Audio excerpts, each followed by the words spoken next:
Ibu bapak dan saudara-saudaraku terkasih, salam jumpa kembali dalam edisi Renungan Harian.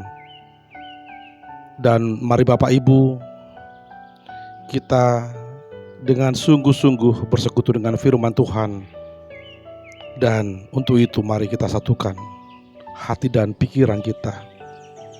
Kita masuk ke saat teduh sejenak. Kita bersatu di dalam doa. Kita berdoa. Damai sejahtera Allah yang melampaui segala akal dan pikiran manusia, itulah kiranya yang menguasai hati dan pikiranmu di dalam Yesus Kristus. Amin. Ibu bapak dan saudara-saudaraku terkasih, firman Tuhan untuk kita hari ini, Kamis 18 Agustus 2022, diambil dari Maleakhi 3 ayat 17. Mari Bapak Ibu, kita buka Alkitab kita. Saya akan bacakan untuk kita dan mari kita renungkan dalam hati kita masing-masing. Maleakhi 3 ayat 17. Mereka akan menjadi milik kesayanganku sendiri, firman Tuhan semesta alam, pada hari yang kusiapkan. Aku akan mengasihani mereka, sama seperti seseorang menyayangi anaknya yang melayani dia. Jadi auma napuna nasida nina jahoba sebaut diari si jadioko jala marpakaihe autu nasida songon pakaihe ni amana tuanakna nda mengului ibana. Demikian firman Tuhan. Kita adalah milik kesayangan Tuhan. Bapak Ibu dan saudara-saudaraku terkasih, sebagai umat percaya, maka sesungguhnya dasar keberadaan kita, esensi keberadaan kita yang paling mendasar adalah ikatan perjanjian kita dengan Tuhan. Sebagaimana umat Israel sebagai umat pilihan Tuhan, maka esensi keberadaan mereka adalah ikatan perjanjian mereka dengan Tuhan. Demikian juga umat Kristen dan kita juga masa kini. Esensi keberadaan kita adalah ikatan perjanjian kita dengan Tuhan. Bapak Ibu dan saudara-saudaraku, konsekuensi dari ikatan perjanjian ini adalah adanya kesepakatan antara kita dengan Tuhan. Tuhan senantiasa melindungi, menyayangi, dan memelihara kita sebagai umat ciptaannya. Dan kita sebagai umatnya harus senantiasa setia kepada Tuhan. Bapak Ibu dan saudara-saudaraku, penegasan ini yang diingatkan kembali oleh Nabi Maleakhi ketika umat Israel sudah mulai lupa akan keberadaan mereka sebagai anggota dari umat Allah. Ada banyak bujuk rayu dunia ini. Ada banyak pengaruh yang membuat mereka goyah dan lupa akan keberadaan mereka yang paling mendasar. Bapak Ibu, itu sebabnya Nabi Maleakhi mengingatkan mereka akan dasar keberadaan mereka. Dalam kehidupan ini, menjalani hari-hari kehidupan setiap hari. Ada tantangan yang harus dihadapi. Demikian juga umat Israel dalam nas kita. Ada banyak orang yang sudah tawar hati, yang mengatakan apakah kita benar sebagai umat Allah. Itu sebabnya ada banyak bermunculan di tengah-tengah mereka orang fasik, orang jahat yang menyimpang dari jalan Tuhan. Mereka ini selalu mengatakan bahwa Tuhan tidak lagi sayang kepada kita dan kita bukan lagi umatnya. Yang paling berbahaya lagi ialah mereka juga mengatakan bahwa tidak ada lagi gunanya beribadah. Kita lakukan saja pekerjaan kita seturut dengan kemampuan dan keberadaan kita. Kita ini adalah umat manusia yang punya pribadi, yang mampu mengatur diri sendiri. Dan Tuhan tidak lagi campur tangan di dalam kehidupan kita.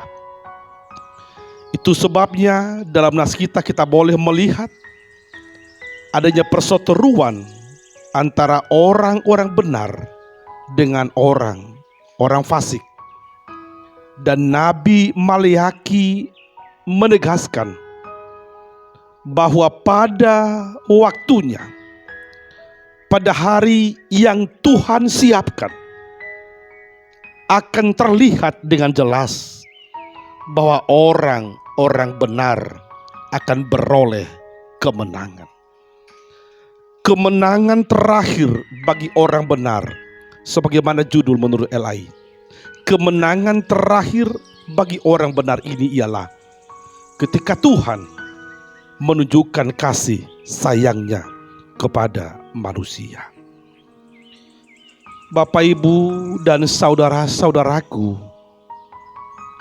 nas ini sebenarnya hendak mengajak seluruh umat Israel dan juga umat percaya sepanjang masa agar selalu mengingat akan dasar keberadaannya. Kita boleh beraktivitas setiap hari, kita boleh sibuk dengan segala pekerjaan kita, tetapi jangan pernah lupa bahwa kita tidak berjalan sendiri tanpa tujuan dan tanpa akhir. Ada tujuan yang mau kita capai, ada akhir yang mau kita capai pada waktunya, yaitu hari yang ditentukan dan disiapkan oleh Tuhan. Bapak, Ibu, dan saudara-saudaraku, inilah perenungan yang pertama dari nas kita hari ini. Kita ingat selalu akan dasar keberadaan kita sebagai umat Allah. Yang kedua, Bapak, Ibu, bagaimana kita selalu setia kepada Tuhan dalam setiap pekerjaan kita sehari-hari.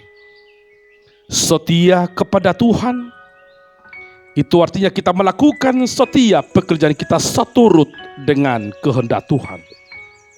Orang benar akan selalu melakukan, memilih hal-hal yang benar seturut dengan kehendak Tuhan, bukan seturut dengan kehendak kita sendiri dan keinginan kita sendiri.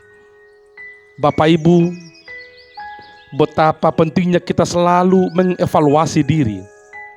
Betapa pentingnya kita harus selalu melihat apakah pekerjaan yang kita kerjakan hari ini seturut dengan kehendak Tuhan. Dan mari pastikan Bapak, Ibu, bahwa setiap yang kita kerjakan hari ini adalah pekerjaan yang seturut dengan kehendak Tuhan. Yang ketiga, Bapak, Ibu, mari tetap percaya bahwa Tuhan senantiasa menyayangi kita. Dalam nas kita digambarkan bagaimana seseorang menyayangi anaknya yang melayani dia. Demikian juga dengan kita Bapak Ibu. Mari kita melayani Tuhan dengan sukacita, dengan tulus. Dan ketika kita melakukan itu, maka kita percaya Tuhan senantiasa menyayangi kita. Betapa indahnya hidup ini Bapak Ibu. Kalau segala derap langkah kita, setiap pekerjaan kita lakukan dalam nuansa, dalam ikatan kasih sayang Tuhan kepada Tuhan. Mari Bapak Ibu memohon petunjuk, memohon pertolongan dari Tuhan Allah untuk berkarya hari ini dalam setiap pekerjaan kita. Hari ini kita melakoni pekerjaan kita satu hari setelah hari ulang tahun kemerdekaan Negara Kesatuan Republik Indonesia HUT NKRI yang ke-77. Mari ingat Bapak Ibu, kemerdekaan kita sebagai orang Kristen adalah ketika kita berada di dalam ikatan perjanjian kita dengan Tuhan. Kemerdekaan kita ada di dalam Tuhan, bukan di dalam dunia ini. Oleh karena itu, mari lakukan segala pekerjaan kita sebagai orang yang sudah merdeka. Jangan mau lagi diperbudak oleh keinginan lahiriah, diperbudak oleh dunia ini. Tetapi mari menjadi orang-orang yang merdeka. Kita melakukan segala pekerjaan kita dengan kebebasan yang bertanggung jawab. Kita bertanggung jawab kepada Tuhan, karena Tuhan sudah menyiapkan suatu hari akan menunjukkan kepada kita bahwa Dia senantiasa menyayangi kita. Selamat berkarya Bapak Ibu, selamat bekerja sebagai orang merdeka. Mari lakukan semua pekerjaan kita dengan bebas, tidak lagi diperhambat dunia ini, tetapi merdeka di dalam Kristus. Tuhan memberkati. Amin.